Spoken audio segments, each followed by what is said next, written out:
السلام علیکم friends, welcome back to my channel Laiba health tips. Viewers, دھوپ، ناقص خوراک اور خراب صحت چہرے کی جلد کو متاثر کرنے کا سب سے اہم سبب ہے۔ انسانی جلد حیرت انگیز حفاظتی رد عمل رکھتی ہے۔ جلد کی گہری اندرونی تہ میں خلیے میلانین پیدا کرتے ہیں۔ جب ہم دھوپ میں آتے ہیں تو میلانین کی پیداوار میں اضافہ ہو جاتا ہے۔ یہ عمل جب ایک دفعہ پیدا ہوتا ہے تو جلد کی بیرونی تہ میں آ جاتا ہے اور اس سے جلد پر دھبے پڑ جاتے ہیں۔ اس لیے جلد کو دھوپ سے بچانا چاہیے اور ایسی مصنوعات کا استعمال کرنا چاہیے جو جلد کو دھوپ کے اثرات سے محفوظ رکھ سکتی ہیں۔ اس سلسلے میں سن سکرین کا استعمال انتہائی مفید ثابت ہو سکتا ہے، لیکن کسی بھی سن سکرین کریم کا انتخاب کرتے وقت اس بات کا خیال رکھیں کہ ان میں کیمیائی اجزاء کی تعداد زیادہ نہ ہو۔ حسن و خوبصورتی کے ماہرین کے مطابق جلد کی حفاظت قدرتی مصنوعات سے کی جائے تو وہ نہ صرف جلد کے دھبوں کو ختم کرتی ہے بلکہ اسے اندر تک صحت مند بھی بناتی ہے۔ جلد کے لیے سندل کی لکڑی پر مشتمل سن سکرین دھوپ سے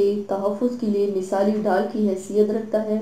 جلد کی حفاظت کے لیے دوسرا اہم امر اس کی باقاعدگی سے کلینزنگ ہے۔ سن سکرین خریدتے وقت ایسے برانڈ کا انتخاب کریں جس میں گلیسرین اور لیموں کا رس بھی پایا جائے۔ لیموں کے رس پر مشتمل فیس ماسک لگانے سے بھی جلد کی تہ میں چھپا سارا میل باہر نکل آتا ہے اور جلد تر و تازہ رہتی ہے۔ اسی طرح خراب صحت اور ناقص خوراک بھی چہرے کی جلد کو بے رونق بنا دیتی ہے۔ اس مقصد کے لیے اچھی خوراک کے ساتھ ساتھ ضروری ہے کہ جلد کی قدرتی نمی جبکہ خون میں نمکیات اور وٹامنز کی مقدار برقرار رکھی جائے۔ پھل، کچی سبزیاں اور سلاد وغیرہ جلد کے لیے انتہائی مفید ہے۔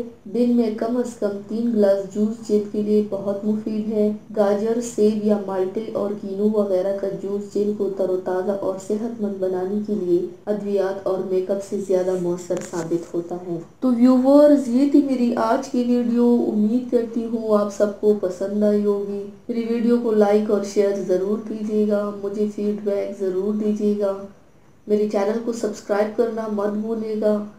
اپنا بہت زیادہ خیال رکھیے گا، مجھے دعاؤں میں یاد رکھیے گا۔ کل ملتے ہیں ایک نئی ویڈیو کے ساتھ۔ اللہ حافظ۔